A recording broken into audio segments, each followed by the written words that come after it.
বাংলাদেশে চলতেছিল কাজল রানীর গুমের ঘটনা, একের পর এক। গুম থেকে ফিরে আসারা জানাচ্ছে আয়না ঘরের গল্প। সারা দুনিয়ার মানবাধিকার সংস্থা থেকে প্রবল চাপ হাসিনা সরকারের উপরে এইসবের একটা গ্রহণযোগ্য তদন্ত করার।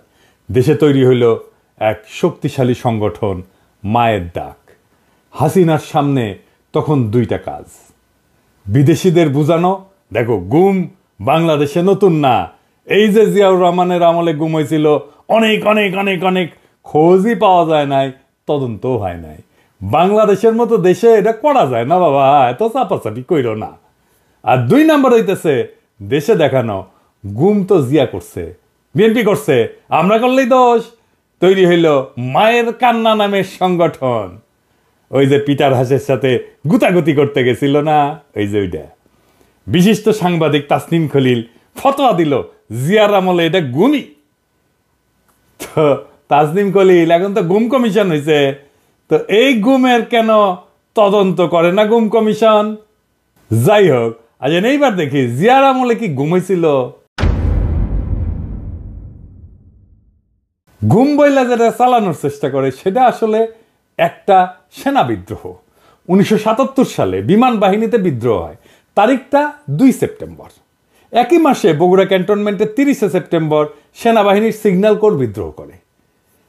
2 অক্টোবর ভোরবেলা আর্মি ফিল্ড সিগন্যাল ব্যাটালিয়নের শেখ আব্দুল লতিফ একটা ক্র্যাকার ছুড়ে এবং রাইফেলের গুলি ছুড়ে। এইটা পূর্ব পরিকল্পিত সংকেত। এই সংকেত শুই না শত শত সৈন্য তাদের ব্যারাক থেকে বেড়ায় অস্ত্রাগার লুট করে। এইটা একটা শাস্তিযোগ্য অপরাধ। এই সৈন্যদের সাথে শীঘ্রই পাশের কুর্মিটলা বিমান ঘাটের কয়েকশো বিমান কর্মী যোগ দেয়। প্রায় ভোর রাতে কেন্দ্রীয় অর্ডিন্যান্স ডিপোতে প্রায় 700 সৈন্য এবং বিমান কর্মীরা আক্রমণ করে, যারা অস্ত্র এবং গোলাবারুদ লুট করে। সেনানিবাসে অব্যাহত সশস্ত্র বিপ্লবের আহ্বান জানায় লিফলেট ছড়ায় দেওয়া হয় সৈনিকদের মাঝে। সকাল 5টায় রেডিও স্টেশন দখল করে বিমান বাহিনীর সৈনিকেরা, যারা একটা বিপ্লবী সরকার গঠনের ঘোষণা করছিল। বিমান বাহিনীর সার্জেন্ট আফসার ঘোষণা করলো একটা বিপ্লব হয়েছে, দেশ পরিচালনার জন্য একটা বিপ্লবী পরিষদ গঠন করা হয়েছে এবং এই আফসার সে বিপ্লবী পরিষদের প্রধান। এমনকি নিউ ইয়র্ক টাইমসেও এই বিদ্রোহের খবর, রেডিও সেন্টার দখলের খবর এবং সেনাবাহিনীর বিপ্লবী পরিষদ গঠনের খবর এইটা প্রকাশিত হয়েছিল। এবং এই বিদ্রোহের সময় 11 জন বিমান বাহিনীর কর্মকর্তা নিহত হয়। শুধু তাই না, একজন বেসামরিক বিমান বাহিনীর কর্তার সন্তান নিহত হয়। Group captain Ras Masud, group captain Ansar Ahmed Chowdhury, wing commander Anwar Sheikh, squadron leader Matin, flight lieutenant Shawkat Jan Chowdhury, flight lieutenant Salauddin Mohammad, flying officer Mahbul Alam, flying officer Akhtaruzzaman, pilot officer MH Ansar, pilot officer Nazrul Islam, pilot officer Shariful Islam. শুধু এই না, বিদ্রোহীরা স্কোয়াড্রন লিডার সিরাজুল হকের 16 বছর বয়সী ছেলে মাসুম বাচ্চা মোহাম্মদ এনামকেও হত্যা করে। এই বিদ্রোহ কোনো কল্পিত ঘটনা না। রেডিও স্টেশন দখল করে রাষ্ট্র ক্ষমতা দখলের ঘোষণা দেওয়া হয়েছিল, বিদেশি মিডিয়াতে ছাপা হয়েছিল। এখন এটা সেনা বিদ্রোহ হইলে খুনোখুনি করলো, কি করবে সরকার? যে কোনো সরকার কোর্ট মার্শাল করবে, তাই তো? ঠিক কি না? নাকি বলবে মেরা সকল শিরক না, তাই বলে কি প্রেম দেব না?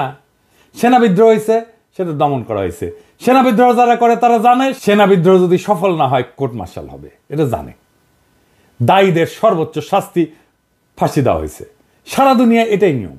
সারা দুনিয়ায় যে কোনো দেশে সেনা বিদ্রোহ করলে ঠিক একই ঘটনা ঘটবে, কোনো আলাদা কিছু ঘটবে না, সম্ভব না। তাহলে জিয়া সরকারের দোষ কোথায়? এটারে গুম কেন বলা হইতেছে? এটার গুম বলার কোনো কারণ আছে? গুম মানে তো কাউরে ধরে নিয়ে গেছে, তার কোনো খোঁজ পাওয়া যাচ্ছে না। কারণ কোর্ট মার্শাল হচ্ছে, তার লিখিত পরিত আছে, তো তার একটা আইন আছে, তো তার নাম আছে, তার বিচার হচ্ছে, তো যেরকমই বিচার হোক।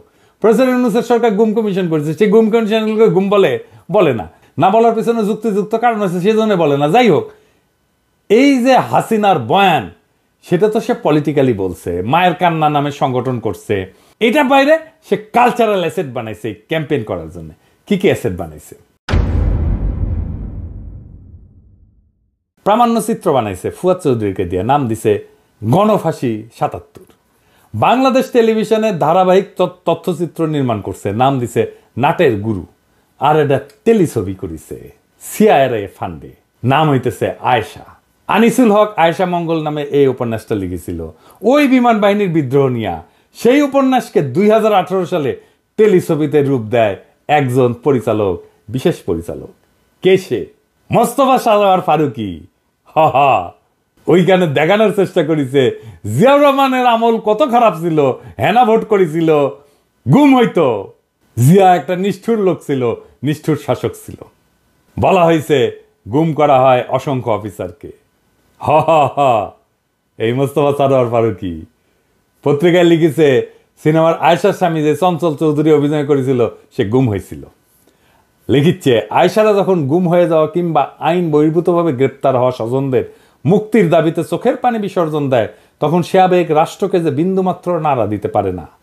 ফারুকী স্ট্যাটাস দিয়া জানায় যে কেন ওই সময়ের গুমের কথা বলছে, কেন এখনকার গুমের কথা, মানে হাসিনার আমলের গুমের কথা করছে না, বুঝছাও? মানে ওই সময় গুম হয়েছিল বিশিষ্ট আওয়ামী লেসপেন্সার, প্রথম আলোর আনিসুল হক আর মোস্তফা সারোয়ার ফারুকীর যে মেল বন্ধন, এটা অনেক দিনের কেমিস্ট্রি। পত্রিকায় লিখিচ্ছে ফারুকীর জীবনের সেরা কাজগুলোর অধিকাংশের পেছনেই যে আরেকজন ব্যক্তির ভূমিকা আছে, তিনি হইলেন সাহিত্যিক আনিসুল হক। উপরে উল্লেখিত কয়েকটি টেলিফিল্ম ছাড়াও ফারুকীর প্রথম দিককার প্রশংসিত কাজগুলোর অধিকাংশই হয় আনিসুল হকের উপন্যাস, ছোট গল্প অথবা সরাসরি চিত্রনাট্য অবলম্বনে নির্মিত। মরে যাই।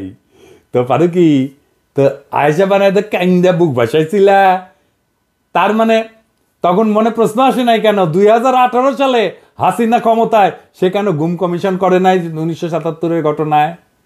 প্রশ্ন আসে নাই কেন? মনে প্রশ্ন আসে নাই কারণ সে সিআরআই এর ভাড়া খাটতে গেছিল। ফারুকী তখন সিআরআই টাকা দিছিল, তো বুঝলাম সেটা কও নাই তখন। এখন এটা গুম কমিশন হয়েছে, এই প্রফেসর ইউনূসের সরকার, তুমি যে সরকারের মন্ত্রী হয়েছো, ক্যাবিনেটে বসো, সেই সরকার করেছে।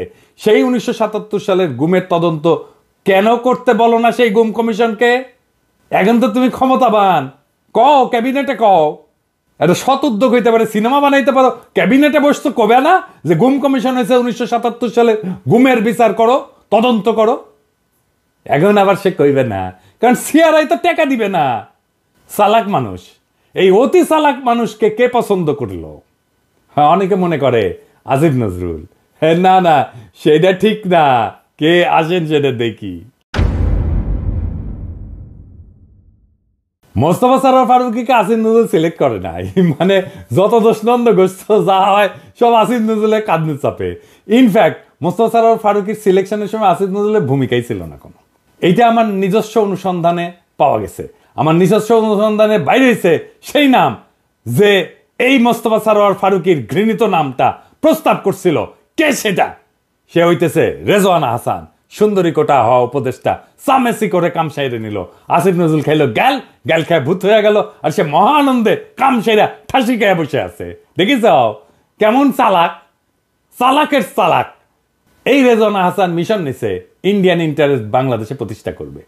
মোস্তফা সারোয়ার ফারুকীর কেস সাকসেসফুলি করার পরে সে আত্মবিশ্বাসী হয়ে উঠছে, এই কাজে আরো অগ্রসর হয়েছে। দেখেন নিউজটা কি কইছে, ভারতের সঙ্গে সম্পর্কের ছায়া দুই দেশের স্বার্থেই দূর করতে হবে। তো কন্ত রেজওয়ানা কি পররাষ্ট্রমন্ত্রী না প্রধান উপদেষ্টা?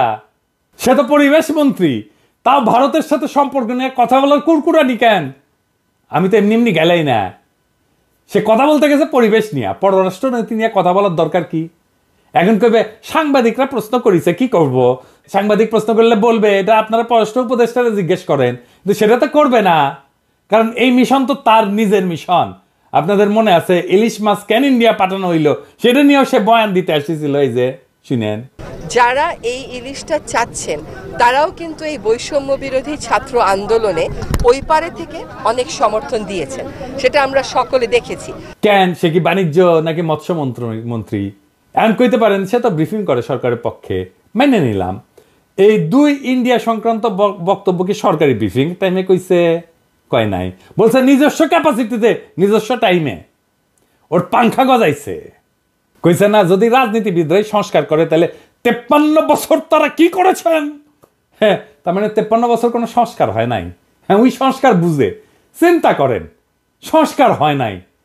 80-র দশকে যে বাজারমুখী অর্থনীতি গ্রহণ করা হলো নীতি হিসাবে, এটা সংস্কার না রেজওয়ানা?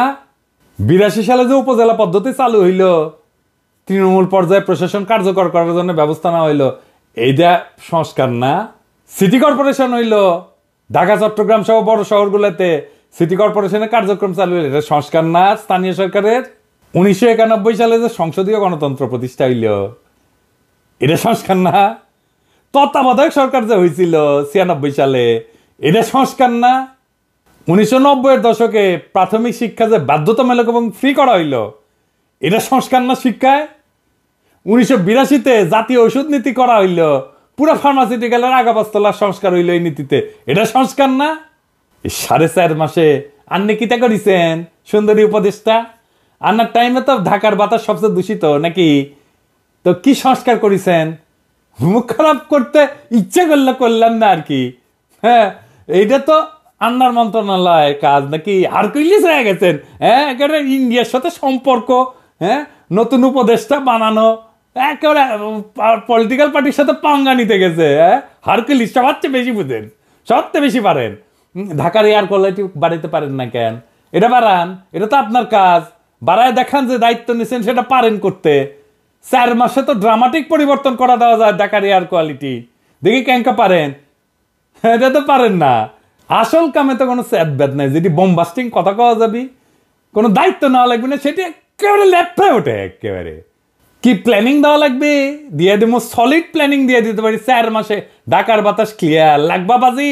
জানি লাগবা না। হ্যাঁ, কারণ পারবে না তুমি এটা করতে। আওয়াজ তাই নিচে। আর সামেসি কোনো ইন্ডিয়ান লেসপেন্সারি বাদ দাও, তোমার হুতায় দেওয়া 1-2 এর ব্যাপার, বেশি বাইরেও না। ঝড় আসলে না সামাল দিবার পারবে না, কান্দা বুক ভাসাবা। খুব খেয়াল রেজওয়ানা, সামনে মুরগি পিছে শিয়াল।